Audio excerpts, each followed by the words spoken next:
Bonjour à tous et à toutes. On est ravis de vous retrouver pour ce Facebook Live. On a souhaité prendre ce moment avec vous pour en fait traiter d'un sujet qui revient très souvent quand on rencontre des porteuses de projets ou des gens qui veulent entreprendre. C'est la grande question, par où est-ce que je commence? Donc on a décidé de prendre ce temps pour enfin répondre à cette fameuse question. Donc, je suis Dominique Descamps, je suis la cofondatrice de Elstart et à côté de moi, Sophie, je te laisse te présenter. Bonjour à toutes. Alors, moi, je suis Sophie Courtin-Bernardo et je suis la deuxième cofondatrice d'Elstart. Nous sommes la brune et la blonde, le tandem de choc. Voilà, tout à fait. Alors, on va peut-être prendre juste quelques petits instants pour voir qui est-ce qui peut se connecter, vérifier que tout fonctionne. Alors, pour celles qui sont arrivées, n'hésitez pas à mettre dans les commentaires si vous nous entendez correctement et si vous nous voyez correctement. De notre côté, il semble que tous les indicateurs soient ouverts, mais voilà, on vous laisse nous confirmer.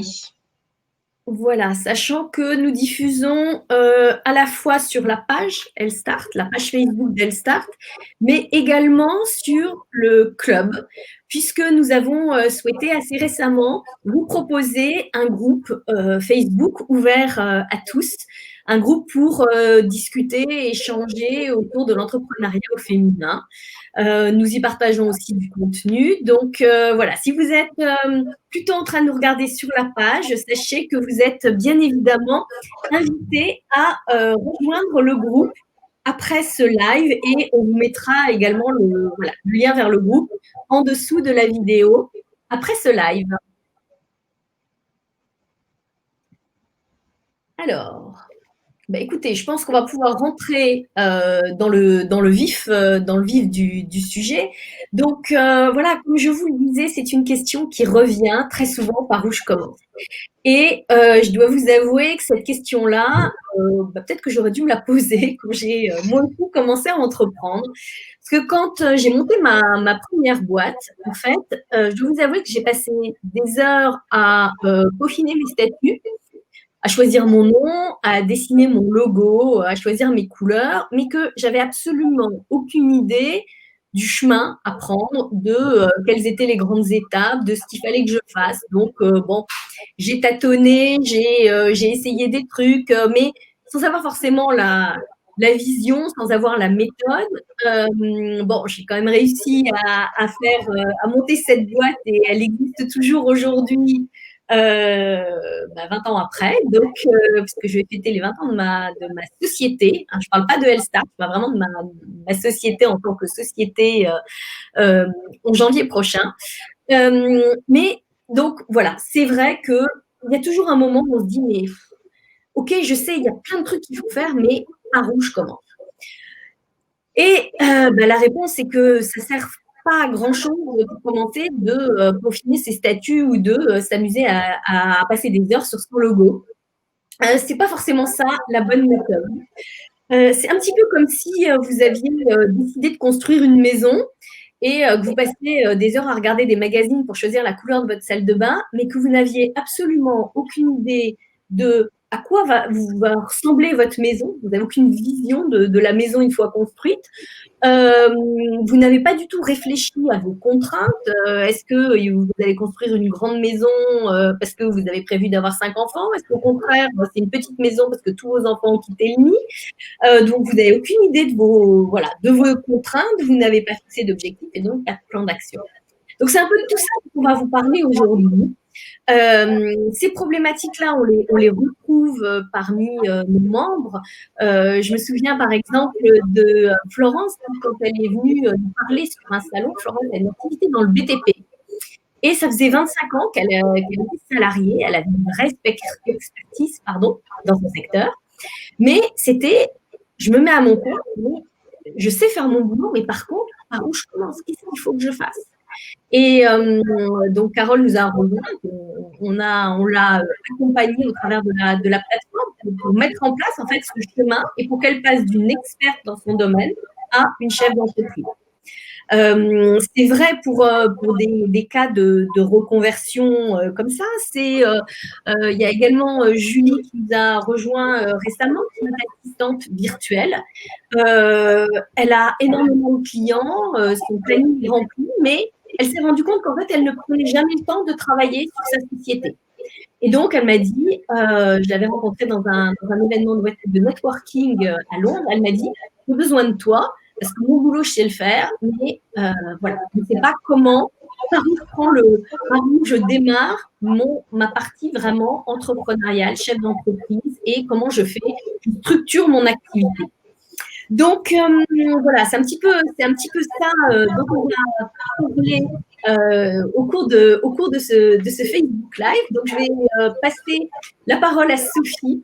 Je vous disais tout à l'heure, c'est comme quand on construit une maison, il faut un peu imaginer quelle sera la tête de la maison. Donc, je pense que Sophie, tu vas nous parler un peu plus en détail de ça. Je vais parler de la maison, la construction de la maison. Voilà. Effectivement, avant de tout de suite plonger dans les détails très pratiques de comment est-ce que vous allez gérer votre entreprise, la première chose sur laquelle il faut s'attarder, qui peut paraître simpliste, mais que au fil des années, on a constaté que peu de gens faisaient, c'était d'avoir une vision de son entreprise. Avoir la vision de là où vous voulez aller. Alors, ça paraît évident parce que tous vont dire je souhaite gagner de l'argent, mais bien plus que ça signifie quoi? Est-ce que ça signifie que vous avez envie d'avoir juste un complément de revenu ou est-ce que vous voulez vraiment construire une entreprise selon votre activité? Est-ce que c'est simplement une activité de conseil ou c'est à plus grande échelle, c'est allier d'autres talents à vous pour construire une équipe beaucoup plus importante? Donc ça, c'est la première question à se poser. Est-ce que vous souhaitez que ça reste une entreprise individuelle où ça ne sera que vous tout le temps, quoi qu'il arrive, et vous allez engranger, entre guillemets, le nombre de clients? Ou bien est-ce que vous souhaitez un jour vous structurer, déléguer, constituer une vraie équipe et faire grandir votre activité? Ensuite, où est-ce que vous voulez emmener votre entreprise? Ça aussi, c'est important et c'est important de se poser la question chaque année. Avec Dominique, c'est un exercice qu'on fait souvent parce que la vision qu'on avait pour Elstart il y a 3 ans, la vision qu'on avait il y a 2 ans, la vision que nous avions il y a 1 mois parce qu'on en a reparlé, a évolué et c'est important d'être au clair avec ce qu'on veut faire. Elstart, on a la prétention aujourd'hui de vouloir devenir la première plateforme française d'accompagnement digital des femmes entrepreneurs. Ça suppose aussi de prendre ses responsabilités sur la manière dont on va travailler. Et Dominique le détaillera ensuite. Donc, essayez d'avoir une vision de ce que vous souhaitez faire avec l'entreprise. C'est quoi la mission de l'entreprise? Est-ce que vous voulez aider le plus grand nombre à apprendre une nouvelle langue? Est-ce que vous souhaitez donner accès à un jeu que vous avez conçu et qui vous plaît particulièrement pour que les enfants recréent un lien avec des anciennes traditions? Voilà. Ayez à cœur de coucher sur le papier cette mission-là, parce que dans la tête, ça reste toujours un petit peu conceptuel. Quand on l'écrit, on prend un engagement. Je vais citer le cas d'une de nos clientes qui s'appelle Valérie, qui nous a rejoint il y a à peu près 2 ans de ça, avait commencé déjà à vendre, avait un certain nombre de clients et évolué dans l'univers de l'enfant. Elle vendait de plus en plus, de manière régulière. Par contre, se retrouvait finalement étouffée par le quotidien avec cette difficulté d'être au four et au moulin, à la création, à la vente, à la prospection. Et en fait, elle avait du mal à prendre les bonnes décisions pour son entreprise parce qu'elle n'avait pas de vision. Elle savait pas forcément où aller dans 1 an, dans 2 ans, dans 5 ans. Donc, du coup, ça devient vite un blocage parce qu'on n'investit pas, parce qu'on ne prend pas les bonnes décisions en se disant on se verra demain. À partir du moment où vous avez fixé vos intentions et que vous assumez la vision que vous avez pour votre entreprise, tout à coup, ça devient beaucoup plus facile. Donc, c'est vraiment la première étape par laquelle vous devez commencer. C'est de formaliser de manière honnête, on le verra après coup aussi pourquoi c'est important l'honnêteté, la vision que vous avez pour votre entreprise. Voilà. On ne t'entend plus, Dominique. Oui, j'avais coupé mon micro parce que je trouvais qu'il y avait un petit peu d'écho. Oui, voilà, et comme le dit Sophie, surtout formalisez-la, cette vision par écrit. C'est pas tout d'y penser le matin sous la douche, même si on peut avoir des idées de génie sous la douche, mais voilà, prenez le temps de prendre un papier, un crayon, de poser les choses par écrit ou de dessiner, enfin en fonction de ce qui vous convient pour ça.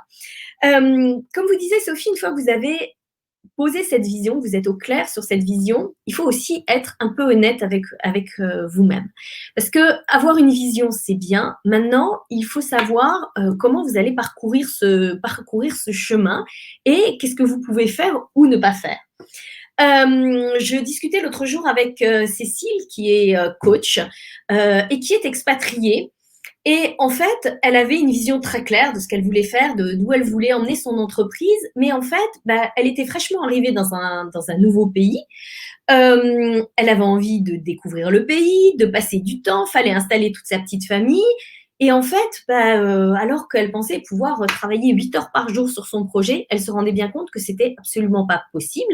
Et que non seulement c'était pas possible, mais c'était pas non plus ce dont elle avait envie. Parce que c'est souvent ça aussi, c'est qu'il y a nos contraintes et puis il y a aussi ce dont on a envie ou pas. Et on va pas toutes au même rythme. Il y a des gens qui ont envie d'aller très vite, qui peuvent s'en donner les moyens et qui disent ma boîte, c'est ma priorité, je fonce. Et il y en a d'autres qui disent moi j'ai très envie de développer cette activité, mais pour moi, je m'arrête pas de vivre pour autant. J'ai des enfants, j'ai plein de copines autour de moi, j'ai envie de passer du temps avec elles. Et il n'y a pas de bonne ou de mauvaise méthode. Alors, il est certain que si vous consacrez pas du tout de temps à votre entreprise ou si vous y travaillez un jour tous les 3 mois, vous n'allez pas y arriver. Ça, vous n'avez pas besoin de moi pour le savoir. Mais simplement, il faut être honnête. Donc, moi, je vois, j'habite à Londres. J'ai des enfants qui sont adultes maintenant, qui n'habitent plus avec nous. J'ai forcément plus de temps dans mes journées que Sophie, qui a des enfants petits et encore plus quand il faut faire l'école à domicile, comme on l'a vécu dans les derniers mois, ce qui implique de jongler, de travailler tard le soir et voilà. Donc, nos rythmes à Sophie et moi sont différents, mais on connaît parfaitement nos contraintes. On connaît ce qu'on a envie de faire. Sophie aurait pu dire, moi, Elstart, je bosse 12 heures par jour et je mets mes enfants au centre aéré et à l'étude tous les soirs. C'est pas les choix qu'elle a fait parce que être entrepreneur pour elle, c'est aussi pouvoir rester une maman présente et voilà. Donc je pense que c'est quelque chose qui est très important d'être honnête. Donc, nous, il y a une chose qu'on encourage vivement nos membres à faire quand elles nous rejoignent, c'est un outil qu'on a dans la box des outils Elstart qui s'appelle la semaine idéale. Alors, elle est idéale ou pas, c'est juste votre semaine type. Ce serait peut-être plus d'ailleurs de l'appeler la semaine type que la semaine idéale. Et c'est de dire, dans une semaine, ou vous pouvez le faire sur le mois, hein, j'ai fait cet exercice récemment avec une de nos membres, parce que le mois d'octobre, elle avait ses enfants qui étaient 15 jours en vacances. Forcément, les 2 semaines où les enfants étaient en vacances, ça ne pouvait pas être sa semaine type. Donc, on a fait un planning sur quels sont les créneaux dans lesquels elle travaille, quels sont les créneaux qui sont disponibles, quel est le temps qu'elle consacre à ses clients, quel est le temps qu'elle consacre à son activité. Et ça, une fois ça posé, ça va aussi vous aider pour les autres étapes. Donc, on l'a vu, avoir une vision claire, être honnête avec vous-même et connaître la façon dont vous fonctionnez. Encore une fois, moi, je déteste travailler le soir. Je suis bonne à rien le soir. C'est pas possible. Sophie, par contre, elle est du soir. Donc, voilà, chacun doit tenir compte aussi de ses propres rythmes. Et encore une fois, vous posez ça sur le papier et comme ça, au moins, vous savez que le lundi, vous commencez à telle heure, que le mercredi, vous ne travaillez pas parce que vous avez envie d'aller au club de sport le matin, de vous occuper de vos enfants l'après-midi. Mais simplement, c'est fixé et donc vous n'êtes pas dans une espèce de mouvance qui va rajouter à la confusion qu'on peut avoir en tête quand on commence à entreprendre. Voilà. Alors, je laisse Sophie vous parler de la 3e étape pour bien commencer. Alors finalement, quand vous avez bien fait les 2 premières étapes, il y a quand même une énorme partie du chemin qui a déjà été faite et le reste finalement va tout doucement s'enchaîner assez naturellement. Maintenant que la vision est assez claire de là où vous voulez emmener l'entreprise et que vous savez honnêtement quelles sont vos ressources pour servir cette vision-là, il va falloir maintenant mettre des objectifs pour réussir à atteindre cette vision. Donc du coup, les objectifs, ça va vous permettre d'avoir une feuille de route. Qu'est-ce qui est important pour servir votre vision? En termes de chiffre d'affaires, qu'est-ce que ça va avoir comme implication? Si vous voulez être numéro 1 dans 5 ans, qu'est-ce qu'il faudra faire l'année prochaine, dans 6 mois? Et en fonction de ça, définir des objectifs précis. La liste des objectifs qui est à faire doit être qualitative et quantitative. Je prends l'exemple d'une de nos membres qui s'appelle Julie et qui a monté une activité de marketplace autour de la bijouterie et la maroquinerie. Aujourd'hui, elle nage un peu à vue. Elle sait qu'elle souhaite à terme avoir X milliers de clients et elle souhaite être très visible sur la toile, mais concrètement, en fait, elle a du mal à trouver les objectifs parce que elle prend pas le temps de s'asseoir et organiser finalement les choses. Donc, elle répond coup par coup. Du type, il y a une commande, pendant toute une matinée, elle fait des commandes, et puis après, elle se met à faire les réseaux sociaux pendant 1 ou 2 heures, et puis un impératif se présente, et elle change de planning pour finir finalement sans avoir de réels objectifs. Donc, les objectifs doivent être posés de manière très méthodologique. Vous avez des objectifs sur 6 mois pour servir votre vision. Si dans 6 mois, vous voulez atteindre ça, ça signifie que dans 3 mois, il faut avoir atteint d'autres choses. Il faut aussi le noter. Ensuite, vous avez des objectifs qui vont être à la semaine, à la journée. Donc, en fait, tout décomposé en petites tâches de petits objectifs. Il est illusoire de penser qu'on peut tout faire dans une journée de 8 heures, 10 heures, 6 heures, selon les choix que vous avez faits. Donc, il est important que selon les ressources que vous vous êtes attribuées, vous décidiez toujours d'avoir 3 axes prioritaires dans votre journée, dans votre semaine, dans votre mois. Ça permet d'avoir des techniques, ce qu'on appelle des petits pas. Ça permet du coup d'avoir des objectifs qui sont atteignables. Ça permet de ne pas avoir trop de frustration et ça permet d'avoir des victoires à célébrer. Donc, sans objectif, on gère le quotidien. Et si on gère le quotidien, on ne peut pas servir sa vision. Donc, il est important que vous vous obligiez à poser des objectifs. Mais dernière chose, à chaque fois que vous posez un objectif, demandez-vous toujours s'il sert votre vision. Si vous vous dites aujourd'hui, je veux être sur Instagram alors que votre cible n'est pas sur Instagram, ça n'a pas de sens. Si vous vous dites aujourd'hui, je veux faire un maximum de clients alors que votre objectif est plutôt d'aller chercher des clients très stratégiques, très particuliers, c'est pas le volume qui va être important, c'est davantage la qualité. Donc, à chaque objectif posé, posez-vous toujours la question, est-ce que ça sert la vision que je me suis fixée? Voilà, maintenant je laisse Dominique reprendre la parole pour qu'on voit concrètement comment on fait. Alors, une fois qu'on a qu'on a la vision, qu'on connaît ses contraintes, sa façon de fonctionner, qu'on a posé des objectifs, on se dit bon, c'est bon, maintenant il n'y a plus qu'à dérouler. Ça paraît très simple, mais c'est parfois un petit peu plus compliqué que ça. Et faire un plan d'action, c'est pas faire une to-do list. Comme Sophie vous l'a dit, vous avez des objectifs. Et après, vous allez vous dire, bon, très bien, mon objectif, j'ai décidé qu'il fallait que je fasse un site internet, ça sert ma vision, parce que j'ai un univers très graphique, il faut que j'ai une belle vitrine. Donc, on est bien au clair, vous avez votre objectif, vous allez réaliser un site internet. Mais là, il ne s'agit pas de commencer à faire la fameuse to-do list à rallonge en disant, oh là là, donc, je vais aller regarder les sites qui me plaisent, faut peut-être que je trouve un web designer, et puis aussi pendant que j'y suis, faudrait que j'ai une graphiste. et puis vous allez tout lister les uns derrière les autres, sans ordre, sans voilà. Ça, c'est pas un plan d'action. Ça, c'est une to-do list. Alors la to-do list, c'est très bien quand on veut faire ses courses, parce que c'est pas plus important souvent d'acheter le lait que le pain, quoique bon, ça dépend des gens, mais voilà. Mais c'est pas ce qu'on appelle un plan d'action. On a dans les ateliers de Health Start, on a un atelier qui rencontre beaucoup de succès, qui est un atelier de planification, qui vous explique en fait, qui vous prend par la main pendant 1 heure et qui vous explique en fait comment partir de vos objectifs pour planifier et faire un plan d'action. Alors, on va pas prendre 1 heure maintenant pour refaire l'atelier, mais je vais essayer de vous donner un petit peu des conseils. Donc, vous avez vos objectifs. Admettons que vous ayez fait vos objectifs à 3 mois, d'accord? Vous allez écrire vos objectifs, votre grand objectif à 3 mois en disant, dans 3 mois, j'ai un site internet. Bon, 3 mois pour un site internet, c'est un peu juste, mais bon, disons que c'est un cas d'école. Dans 3 mois, j'ai mon site internet.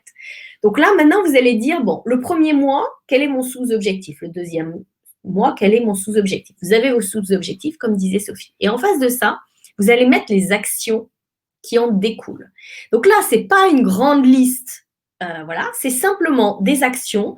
Ce mois-ci, qu'est-ce que je pose comme action pour répondre à mon objectif qui va être probablement d'avoir trouvé une graphiste et un web designer. Donc, qu'est-ce que je fais? Je commence à aller regarder les plateformes de freelance. Donc, je note trouver les plateformes de freelance. Voilà, vous allez tout décomposer. Ça va être vos objectifs du mois. Vous pouvez mettre des points d'étape avec les réalisations.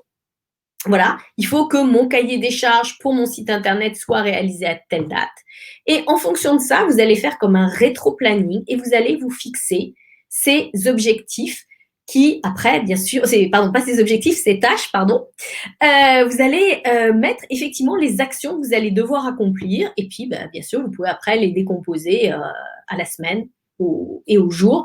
Et de cette façon-là, vous avez une vraie feuille de route qui va éviter que vous soyez complètement submergé par la quantité de choses à faire. Il n'y a rien de pire qu'une to-do list à rallonge. Ça ne sert à rien de faire une to-do list à rallonge. Fixez-vous des objectifs, des choses à réaliser et ensuite déclinez les actions. Moi, j'ai pas une to-do list avec tout ce que je dois faire pour le mois prochain. Parce que d'abord, je pense qu'elle serait immense.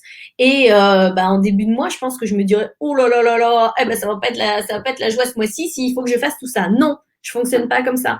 Je sais en gros quel est l'objectif du mois et après, j'ai ce que je dois faire à la semaine et ce que je dois faire à la journée. Et de ce fait-là, c'est beaucoup plus simple. On n'a pas ça enlève énormément de pression. Ça permet d'être beaucoup plus réaliste. Est-ce que ça, effectivement, compte tenu de mes contraintes honnêtes dont on a parlé avant, est-ce que je le case dans mon planning ou pas? Et si vous n'arrivez pas à tenir vos objectifs, c'est pas grave. Pour toutes les filles qui sont extrêmement stressées, qui se mettent beaucoup de pression, moi, je recommande souvent, sur les grands objectifs, de fixer 3 objectifs. Je prends un exemple. Une cliente me dit, moi, j'ai besoin, sinon je vais mettre la clé sous le paillasson, c'est terrible, il faut à tout prix que je fasse 5 clientes le mois. Je dis, bon, t'es sûr qu'il faut vraiment que tu fasses 5 clientes le mois? Sinon, tu mets la clé sous le paillasson. On me dit, non, en fait, 5, je suis confortable, mais 3, il faut impérativement. Donc ça, vous savez. Et vous lui dites, bon, et si tu en fais 7? Ah ben si j'en fais 7, c'est génial. Donc là, vous avez, voilà. Et ça va vous permettre aussi, quand vous devez faire votre plan d'action, de paramétrer vos actions en fonction de ça. Vous vous rendez compte, à la moitié du mois, vous avez déjà 5 clientes, génial, vous avez atteint votre objectif médian. Donc peut-être que finalement, dans les 15 derniers jours, c'est plus de la prospection commerciale à fond là, qu'est-ce qu'il faut faire? Vous pouvez peut-être avancer sur autre chose. C'est, voilà, essayez d'avoir cette souplesse aussi. Rien n'est jamais figé dans le marbre. Je pense que si on avait fait dans Health Start ce qu'on avait prévu au départ, on aurait fait quelque chose de complètement différent. Donc, tout est toujours très évolutif. Gardez cette souplesse. Soyez gentils avec vous-même, j'ai envie de vous dire aussi. C'est quelque chose qui est très important. On est là en train de parler de choses assez concrètes. On vous parle objectif, on vous parle plan d'action et autres. Mais c'est important aussi dans votre mindset de garder à la fois la motivation, mais la gentillesse avec vous-même. Comme disait Sophie tout à l'heure, prenez le temps de célébrer vos réalisations. ne regardez pas en fin de semaine tout ce que vous n'avez pas réussi à faire, mais plutôt ce que vous avez réussi à faire. Ça, c'est quelque chose, on encourage nos membres dans le groupe privé du membership, on les encourage à célébrer le vendredi leur réalisation, leur victoire. C'est important parce qu'en gardant cet état d'esprit, c'est aussi ce qui vous booste et qui vous donne envie de réaliser d'autres choses. Et voilà. Donc ça, je pense que c'est aussi je voulais terminer ce petit paragraphe sur le plan d'action là-dessus parce que je trouve ça vraiment super important. Sophie, tu veux peut-être commenter ou Je n'aurais pas dit mieux. Donc, moi, à mon tour, voilà, je voulais vous dire qu'en fait, une fois qu'on a fait tout ce chemin-là, normalement, on a les idées beaucoup plus claires et on en a fini avec cette question par où je commence. Commencer du coup à avoir une vision. Ensuite, avec le fait d'être honnête envers soi-même et ses aspirations. Puis, commencer à réfléchir en termes d'objectifs et pas seulement de to-do list à rallonge. Et puis, mettre un plan d'action en face qui serve vos objectifs et votre vision. Alors, être entrepreneur, ça reste un chemin difficile, même si on a les idées claires. Donc, on vous encourage aussi à demander de l'aide. C'est pas une démarche qui est forcément évidente pour beaucoup d'entrepreneurs. Nos membres, quand elles arrivent chez Elstart, elles sont un certain nombre à avoir cherché les réponses par elles-mêmes au départ, sans forcément trouver la bonne écoute, la bonne oreille, les bonnes méthodologies. Essayez de vous inspirer de celles qui ont réussi, de celles qui sont déjà passées par là. Allez chercher les réponses chez les experts, les gens dont c'est le métier. N'essayez pas de réinventer la roue à chaque étape. N'essayez pas d'apprendre tous les métiers en un jour, c'est pas possible. Quand on est entrepreneur, on se retrouve à faire 100 métiers en une journée. Alors au début, c'est terriblement excitant. Au bout d'un mois, c'est terriblement fatigant. Au bout de 6 mois, c'est terriblement frustrant parce qu'on a travaillé et les choses n'ont pas avancé comme on aurait souhaité. Donc, appuyez-vous sur le collectif, sur la force des autres. Donc, il y a l'option Elstart, bien évidemment, et on serait ravis de vous accueillir. Mais il en existe d'autres aussi, mais ne restez pas seul. Il est vraiment important que vous puissiez vous appuyer sur une communauté, sur des experts, pour gagner du temps et déployer les choses de manière pérenne, rapidement. Voilà, alors c'est là que prend fin tout ce qu'on souhaitait vous dire. Je voulais également vous inviter à vous inscrire au webinaire que l'on va organiser où nous parlerons en fait de comment est-ce que vous allez pouvoir enfin vivre de votre activité. Là, on s'est dit, on a parlé méthodologie sur par où je commence, comment vont se passer les premières étapes de mon entreprise. On va aller encore plus dans le détail lors de ce webinaire, qui est une masterclass où on a fait fonctionner nos méninges avec Dominique pour savoir quelle était la meilleure méthode pour avoir une recette qui fonctionne, pour vraiment arriver à faire décoller votre business ou en tout cas le démarrer de manière efficace dès le début. Donc, je laisse Dominique pour donner les détails pratiques. Et voilà, et je voulais vous remercier à toutes celles qui étaient présentes de votre attention et à celles qui regarderont de leur attention. Voilà. Alors, la masterclass aura lieu le 15 octobre. Elle aura lieu sur notre plateforme de webinaire qu'on utilise aussi au sein d'Elstart. Rien de compliqué pour y accéder. On va vous mettre le lien de la page d'inscription sous ce live. Donc voilà, on a un nombre de places limité. Donc voilà, si ça vous intéresse, inscrivez-vous vite et on pourra comme ça vous rentrer plus en détail. On aura 1 heure devant nous. Vous aurez également un chat. Vous pourrez nous poser vos questions en direct. On sera ravis d'y répondre. C'est le 15 octobre à 14h, heure de Paris. Il y aura bien évidemment un replay pour celles qui ne pourront pas, qui sont intéressées mais qui ne peuvent pas assister. Mais par contre, voilà, on vous invite vivement à y assister en direct. D'abord, vous pourrez vous poser vos questions et puis il y aura une petite surprise aussi à la fin pour toutes celles qui seront présentes. Donc, on sera ravis de vous retrouver le 15 octobre pour parler méthodologie pour booster votre business et enfin être capable de générer des revenus. Parce que même si on adore son activité, comme je dis souvent, si on ne voulait pas gagner d'argent, on ferait du bénévolat et il y a beaucoup de causes pour lesquelles travailler. Mais si vous avez décidé de faire un business commercial, c'est que la finalité, c'est quand même un peu de gagner de l'argent, des sous, de vous payer et aussi d'être fier de vous. Donc, on vous dit donc à très bientôt. Merci à toutes, à celles qui étaient là en direct. On n'a pas pu forcément répondre à tous les commentaires en direct, on jongle un peu, voilà. Mais n'hésitez pas aussi pour celles qui vont nous regarder par la suite à nous mettre des commentaires aussi.